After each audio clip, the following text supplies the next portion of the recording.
defendants charged with a felony state crime in Florida, there are certain guidelines that an accused should be familiar with.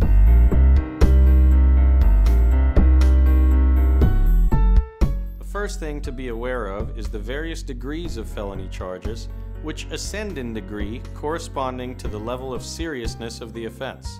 The following is a list of the various degrees in ascending order, along with some examples of the charges corresponding to the degrees.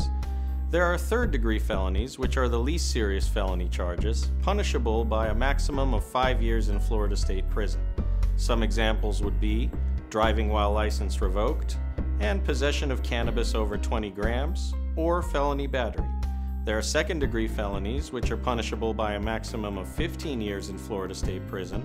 Some examples of this would be burglary of a dwelling, dealing in stolen property, or sales or delivery of cocaine.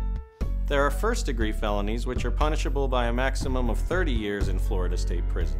Some examples of this would include drug trafficking, burglary with a battery, or leaving the scene of an accident involving death. A Level 1 offense scores very few points and involves no mandatory prison, and a Level 10 offense, the most serious, scores a large number of points and subjects the defendant to mandatory imprisonment. The purpose of the guideline score sheet prepared in each felony case is to provide guidelines under which the court is to sentence the defendant. A certain number of points is assigned for each new offense pending before the court, and additional points are assigned for prior offenses. In this way, while a misdemeanor offense does not trigger the score sheet, even a minor felony offense could subject a defendant to mandatory incarceration based on a bad prior criminal record.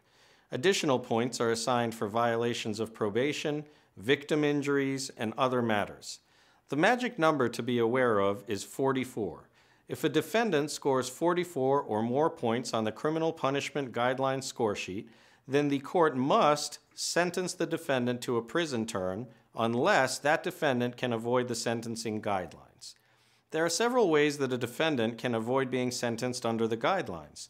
The most obvious way to avoid the guidelines is to obtain a dismissal of the case or an acquittal at trial. The guidelines may also be avoided if the prosecutor on the case is willing to negotiate a downward departure from the guidelines and the defendant is willing to accept the state's offer. If the defendant does not wish to go to trial and there are no motions which could function to dismiss the charges presented, and the state is not willing to sentence the defendant to anything less than what the guidelines prescribe, the defendant must serve a prison term unless his or her attorney can convince the court to depart from the guidelines based on certain mitigating factors established under Florida law. A motion for downward departure is one means in Florida for a defendant to avoid a prison sentence without going to trial and without the state being willing to cut a deal. This motion requires that a defendant plea open to the court and file a motion which alleges that the defendant deserves consideration for a sentence other than prison based on certain exceptions carved out by statute. One example would be that the defendant suffers from a diagnosed mental illness and is amenable to treatment. Another example would be that the incident for which the defendant is to be sentenced was an isolated incident for which the defendant has shown remorse. Another would be that the defendant cooperated with law enforcement in a proactive manner to effectively solve the crime before the police had the ability to make a case. It is the defendant's burden in each case to prove to the satisfaction of the court that he or she qualifies for one or more of these exceptions. Filing a motion for downward departure typically involves some risk because the defendant is required to enter an open plea. This means that the court could deny the motion and sentence the defendant to something as bad or worse than what the state was requesting in the first place, up to and including the statutory maximum for the offense charged. If the court grants the motion, the court is legally free to sentence the defendant to a lesser term of incarceration than what is prescribed by the sentencing guidelines, or probation without prison time. Only an experienced attorney can tell you if you qualify for consideration by the court for a downward departure sentence, and the final determination can only be made by the sitting judge. However, these motions play a crucial role to help numerous defendants avoid a term in prison each year. A motion for alternative sentence is similar to a motion for downward departure in that it is a means for a defendant who is otherwise subject to prison to avoid incarceration. It also requires that a defendant plea open to the court, and so it also carries a risk that the defendant could end up with something worse than the state is even asking for. The statutory qualifications, however, are different. A motion for alternative sentence is only applicable when a defendant is charged with a crime involving drugs. It further requires that the defendant is demonstrated to the court to be a chronic substance abuser.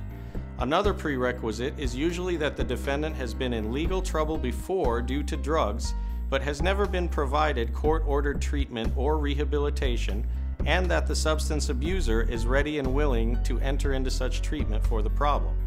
If a court denies the motion for alternative sentence, the court will sentence the defendant to a guideline sentence that it deems appropriate. If the court grants the motion, typically the defendant will be sentenced to an extended term of probation where drug treatment programs, some of which are residential, and regular drug testing are ordered as special conditions of probation. If the defendant cannot stay clean, he or she is likely looking at a violation of probation where prison is again a possibility.